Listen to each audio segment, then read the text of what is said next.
Trade mark ہو گیا نا, اور یہ پیٹنٹ کروا لیے گویا ہمارا اسلام ہمارا ہے, تو اس میں نہ ہم کسی کو داخل ہونے دیں گے, اور اگر کوئی داخل ہونے کی کوشش بھی کرے گا تو گویا ہم اس کو نکال دیں گے. یعنی سوال یہ کیا جاتا ہے یا اعتراض یہ کیا جاتا ہے کہ وہ تمام اصطلاحات جو اسلامی اصطلاحات کہلاتی ہیں, وہ کیونکہ اسلامی اصطلاحات ہیں اس لیے جماعت احمدیہ ان کو استعمال نہیں کر سکتی. اور آپ کے یقیناً علم میں ہوگا کہ ابھی ریسنٹلی ایک پنجاب اسمبلی, پاکستان کی پنجاب اسمبلی میں بھی اس طرح کی بل لایا گیا ہے کہ ان ٹائٹلز کو مختلف شخصیات نامینیٹ کی گئی ہیں کہ ان کے ساتھ نہیں لگانا. تو ذرا اس موضوع کو ذرا واضح کر دیں کہ کیا یہ جو اصطلاحات ہیں اسلامی, یہ کیا کسی کی جاگیر ہو بھی سکتی ہیں کہ نہیں؟ جزاک اللہ, بہت شکریہ.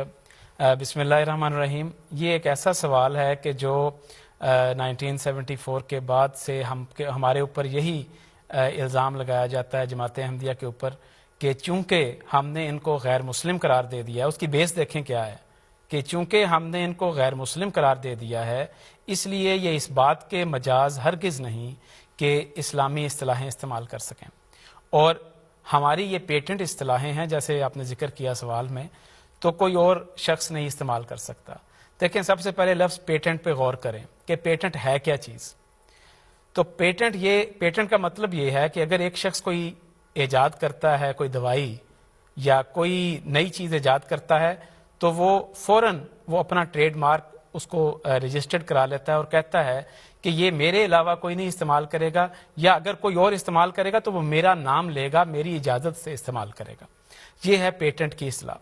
اب ہم یہ دیکھیں کہ کیا مذہب میں ایسا کوئی اجازت نامہ لینا پڑتا ہے, یا مذہب بھی اس اجازت نامہ کا محتاج ہے کہ وہ پہلے اجازت لے کہ یہ والی اصطلاحات ہم استعمال کر سکتے ہیں کہ نہیں.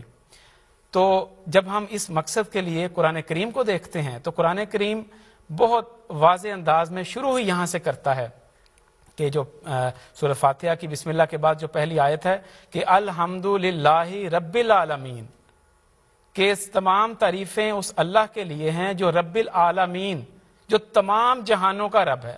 یہ نہیں فرمایا کہ رب المسلمین, کہ مسلمانوں کا رب ہے.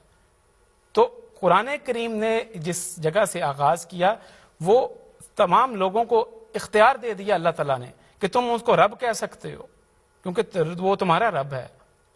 پھر وہ کہتے ہیں کہ محمد صلی اللہ علیہ وسلم ہمارے ہیں اور کوئی اس نبی کو نہیں لے سکتا, کوئی دعویٰ نہیں کر سکتا.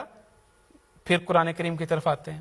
قرآن کریم فرماتا ہے وَمَا أَرْسَلْنَاكَ إِلَّا رَحْمَةً لِّلْعَالَمِينَ, کیا محمد صلی اللہ علیہ وسلم ہم نے تجھے رحمت للعالمین بنا کے بھیجا ہے, تمام دنیا کے لیے. پھر رحمت للمسلمین نہیں فرمایا, تمام دنیا کو شامل کر دیا, خواہ اس میں یہودی ہیں, خواہ عیسائی ہیں, خواہ اس میں ہندو ہیں, جو بھی مذہب والے ہیں, تمام دنیا اس کے اندر شامل ہو جاتی ہے. تو مجھے وہ ایک ان کی انہی حرکات کی وجہ سے کہ خدا ہمارا, یہ اصلاحات ہماری, مجھے ایک جو سکھ شاعر ہیں ان کا شعر یاد آ گیا. وہ کنور مہندر سنگھ شاعر ہیں, وہ کہتے ہیں کہ عشق ہو جائے کسی سے تو کوئی چارہ تو نہیں, عشق ہو جائے کسی سے تو کوئی چارہ تو نہیں, صرف مسلم پہ محمد کا اجارہ تو نہیں, صرف مسلم کا محمد پہ اجارہ تو نہیں. تو دیکھیں وہ کہتے ہیں کہ مسلمان صرف یہ کہتے ہیں کہ ہمارا نبی, اگر کوئی اور لینا چاہتا ہے تو آپ لوگ اس پہ اجارہ داری کیوں ظاہر کرتے ہیں.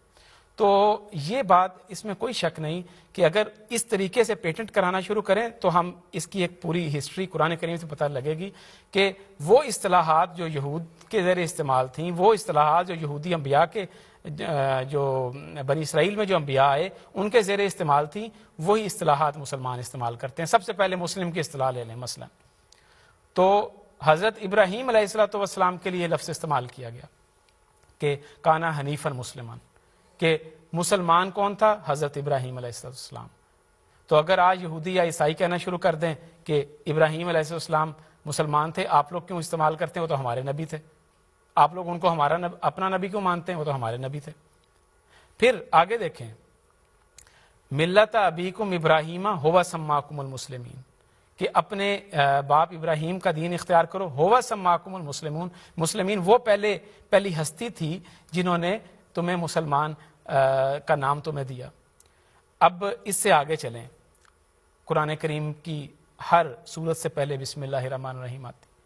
آج اگر یہودی اٹھ کے یہ کہیں کہ دیکھیں ہمارے نبی نے بسم اللہ الرحمن الرحیم سب سے پہلے استعمال کی، حضرت سلیمان علیہ السلام، تو چونکہ وہ ہمارے نبی ہیں تو اس وجہ سے آپ لوگ نہیں استعمال کر سکتے، تو کیا ان کا وہ کس جگہ درخواست جمع کروائیں گے، اور پیٹنٹ کمپنیاں اس کو پیٹنٹ کرنے کے بعد کس طرح اس کے اوپر ایکشن کریں گی، اور ان کو کون جھٹلا سکے گا؟ کیونکہ وہ ثبوت دیں گے کہ دیکھیں قرآن کریم میں یہ لکھا ہوا ہے کہ حضرت سلیمان علیہ السلام نے جب ملکہ بلقیس کو جب خط لکھا تو اس کے اوپر لکھا تھا کہ بسم اللہ الرحمن الرحیم، یہاں سے آغاز کیا. تو کہاں تک جائیں گے؟ آگے دیکھیں، مسجد کا لفظ دیکھیں کہ کہتے ہیں کہ مسجد کا لفظ کوئی اور نہیں استعمال کر سکتا، جماعت احمدیہ مسجد کا لفظ نہیں استعمال کر سکتا. قرآن کریم میں دیکھیں کیا ہے، قرآن کریم بڑا واضح فرماتا ہے کہ جو ابتدائی اصحاب کہف تھے، ابتدائی لوگ تھے، سب سے پہلے انہوں نے مسجد کا لفظ استعمال کیا. اور جب ان سے پوچھا، جب مشورہ کر رہے تھے، انہوں نے کہا کہ اس جگہ پہ ہم ایک یادگار بنائیں گے، تو انہوں نے کہا کہ یادگار نہیں بنائیں گے بلکہ لَنَتَّخِذَنَّ عَلَيْهِمْ مَسْجِدًا، ہم یہاں پہ مسجد بنائیں گے. تو اب ان کو اگر وہ کہتے ہیں کہ مسجد کا لفظ ہمارا ہے اور ہم نے استعمال کرنا، آپ لوگ کیوں کرتے ہو، تو ان کے پاس کیا جواب ہوگا؟ پھر اور آگے دیکھیں کہ مسجد کا لفظ حضرت صلی اللہ علیہ وسلم نے کن معنوں میں استعمال کیا. قرآن کریم فرماتا ہے کہ ایک مسجد تھی جو صرف اور صرف تکلیف دینے کے لیے اور فتنے کا مشورہ کرنے کے لیے بنائی گئی. اب اور اس کو پھر بعد میں گرا بھی دیا گیا اسلم کے حکم سے.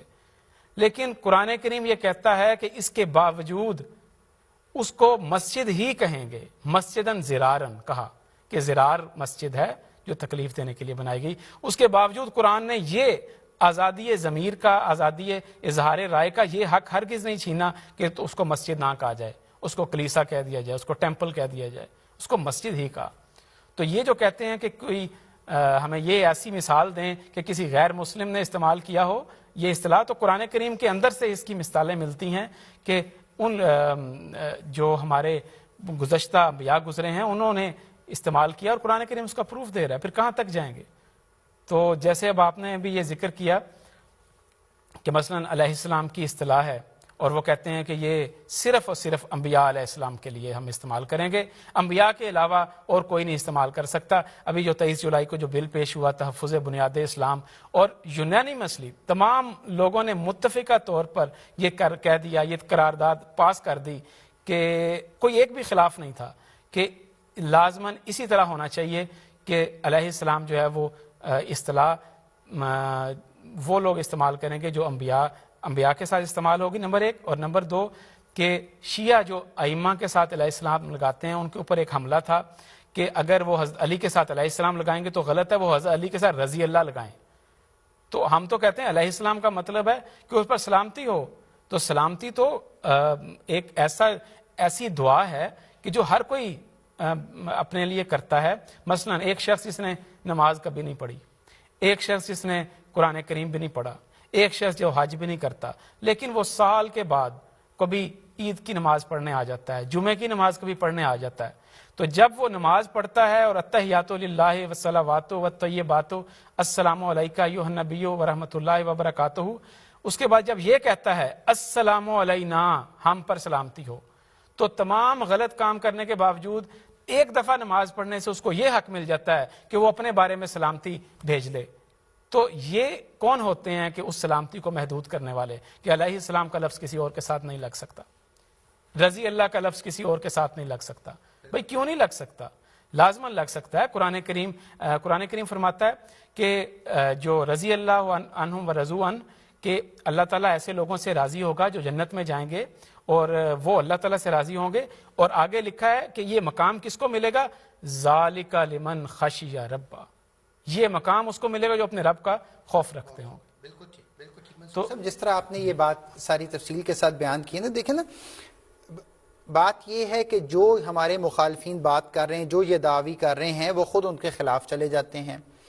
ایک طرف جب وہ بات کرتے ہیں کہ حضرت صلی اللہ علیہ وسلم آخری نبی ہیں، تو اگلے ہی سانس میں اس بات کا بھی ذکر کرنے پہ مجبور ہے کیونکہ ان کا عقیدہ ہے کہ حضرت عیسیٰ علیہ الصلوۃ والسلام نے آنا ہے.